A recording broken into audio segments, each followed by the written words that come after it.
اپنے قوت بازو کے اوپر بھروسہ کرنا ہے۔ عالمی طاقتوں، عالمی قوانین اور عالمی ادارے جو ہیں وہ کسی کمزور قوم کی سلامتی کی ضمانت نہیں دے سکتے۔ 2.25 سال میں جو 50,000 فلسطینی بہن بھائیوں کو شہید کیا ہے، اس میں جو ہر ہتھیار ہے وہ اس کو مغربی طاقت نے دیا ہے۔ تجھے یہ زندگی لاؤں کہاں سے، یہ کوئی شاعری نہیں بلکہ یہ سوال ہے غزہ کے ان معصوم بچوں کا جو ملبے کے نیچے دبے ہوئے ہیں، جو خون میں لت پت ہیں۔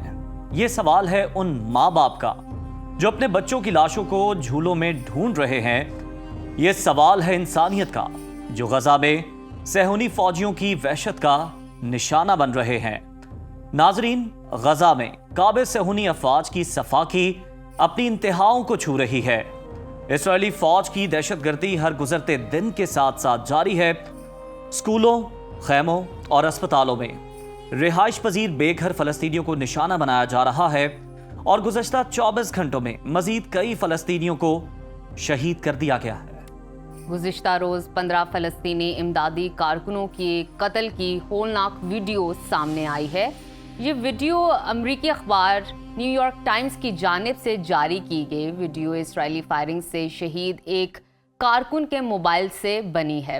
کارکن کی لاش اور موبائل واقعے کے 14 روز بعد اجتماعی قبر سے ملے، جس کے بعد شہداء کی تعداد 50,700 تک پہنچ گئی ہے۔ جہاں فلسطینیوں پر ظلم کے پہاڑ توڑے جا رہے ہیں، وہیں پر یکجہتی، امید اور عمل کی مثالیں بھی قائم کی جا رہی ہیں۔ پارلیمانی سیکرٹری پنجاب چودھری نعیم اعجاز نے فلسطینی مسلمانوں کے لیے 10 کروڑ روپے امداد کا اعلان کر دیا ہے۔ سہال پبلک سیکریٹریٹ راولپنڈی کو مرکزی فلسطین امدادی کیمپ میں تبدیل کر دیا گیا۔ چودھری نعیم اعجاز کا کہنا ہے فلسطینی مسلمانوں کے لیے ہر سطح پر آواز بلند کریں گے، فلسطینیوں کے لیے خصوصی فنڈ قائم کر کے ان کی ہر ممکن مدد کریں گے۔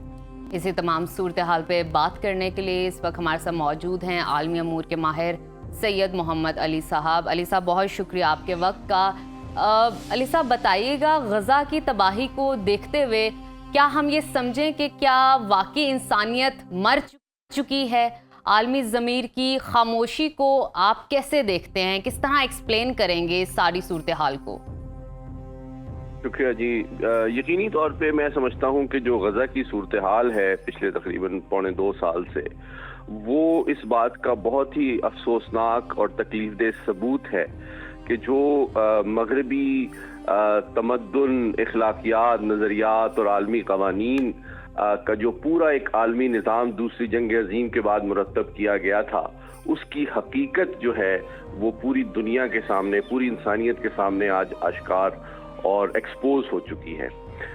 دوسری بات یہ ہے کہ اس سے یہ بھی ثابت ہوتا ہے کہ جس طرح پاکستان نے ہمیشہ کہا کہ ہے جرم ضعیفی کی سزا مرگ مفاجات، ہم نے جس طرح 1971 کی جنگ میں دیکھا کہ اس کے بعد ہم نے یہ سبق حاصل کیا کہ ہم نے اپنے قوت بازو کے اوپر بھروسہ کرنا ہے۔ عالمی طاقتوں، عالمی قوانین اور عالمی ادارے جو ہیں وہ کسی کمزور قوم کی سلامتی کی ضمانت نہیں دے سکتے، اور پھر ہم نے ایٹمی طاقت بننے کا فیصلہ کیا۔ تیسری بات یہ ہے کہ جو مسلم ممالک ہیں، بدقسمتی سے ان میں بھی آپ دیکھ رہے ہیں کہ ایک تقسیم نظر آتی ہے 3 اعتبار سے، اور میں بالکل واضح انداز میں کہہ رہا ہوں کہ ایک جانب وہ مسلم ممالک ہیں جو کہ اس جنگ کے خاتمے کا انتظار کر رہے ہیں کہ کب وہ اسرائیل کے ساتھ اپنے تعلقات استوار کرے، ابراہم ایکارڈ پہ عمل درآمد کرے اور اسرائیل کے ساتھ شیر و شکر ہوں۔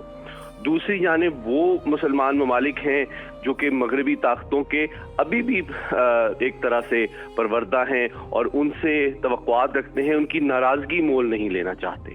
اور تیسری صف میں وہ چند مسلمان ممالک ہیں جو آج بھی اخلاقیات، اصول اور انسانیت کے ساتھ کھڑے ہیں، جن میں پاکستان ایک صف اول کا ملک ہے، اور جس طرح بانی پاکستان نے کہا کہ فلسطین کے ساتھ جو کمٹمنٹ ہے برصغیر کے مسلمانوں کی، وہ پاکستان بننے سے بھی بہت پرانی ہے۔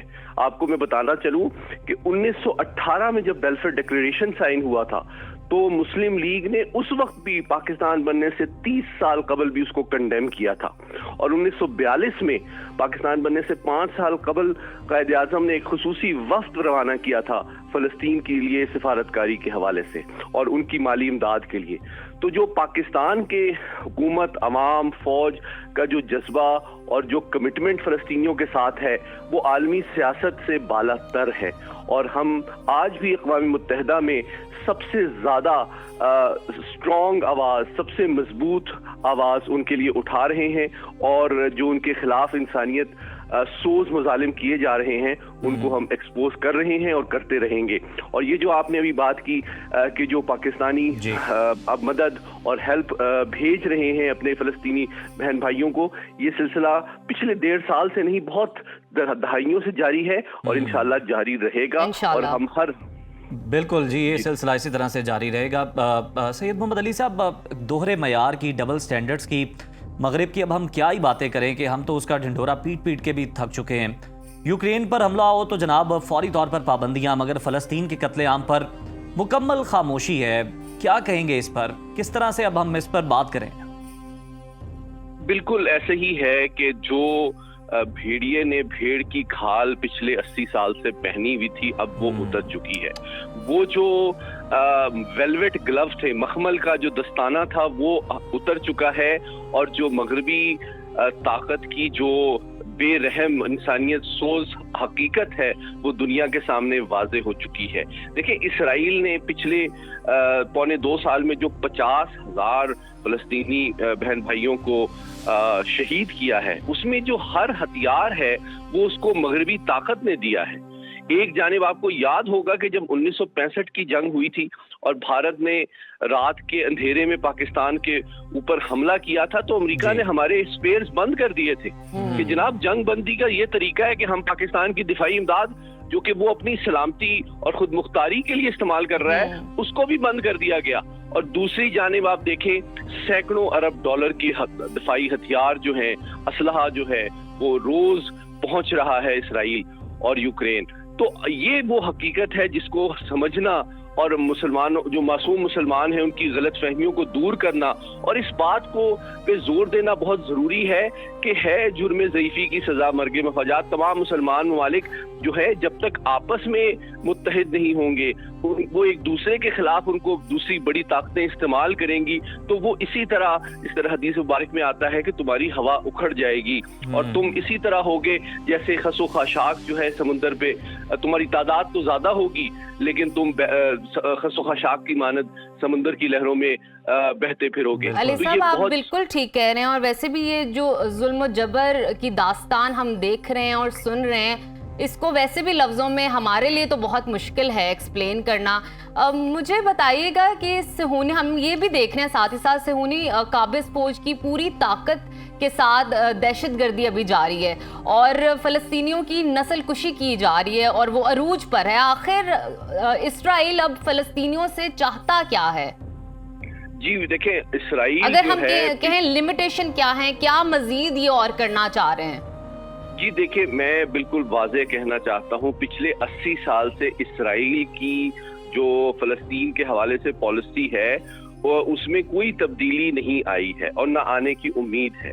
اور وہ یہ ہے کہ جناب آپ نے زیادہ سے زیادہ فلسطینیوں کی خصوصی طور پہ اور دیگر عرب ممالک کی عمومی طور پہ اراضی پہ قبضہ کرنا ہے اور وہاں سے ان مسلمانوں کی نسل کشی کرنی ہے اور یا ان کو بے دخل کرنا ہے اور وہاں پہ پوری دنیا سے لا کے غیر قانونی طور پہ صہیونی بستیاں آباد کر کے ان کو اسرائیل کو ایکسپینشنسٹ ایجنڈے کے تحت مزید بڑھاوا دینا ہے. یہ وہ حقیقت ہے جو کہ ہمیں بالکل اگنور نہیں کرنی چاہیے. اور 1948 کی جنگ ہو، 1967 کی جنگ ہو، 1982 کی جنگ ہو، 2006 کی جنگ ہو یا موجودہ تنازع ہو، آپ دیکھتے ہیں کہ ہر جنگ کے بعد اسرائیل نے تمام عالمی قوانین اور انسانیت کے اصول کو بالائے طاق رکھتے ہوئے استعمال کیا اس موقع کو مزید سرحدوں کو ایکسپینڈ کرنے کے لیے. اس وقت بھی میں آپ کو بتا رہا ہوں کہ اسرائیلی فوجیں شام کے اندر بھی جنوبی شام میں موجود ہیں اور انہوں نے ایک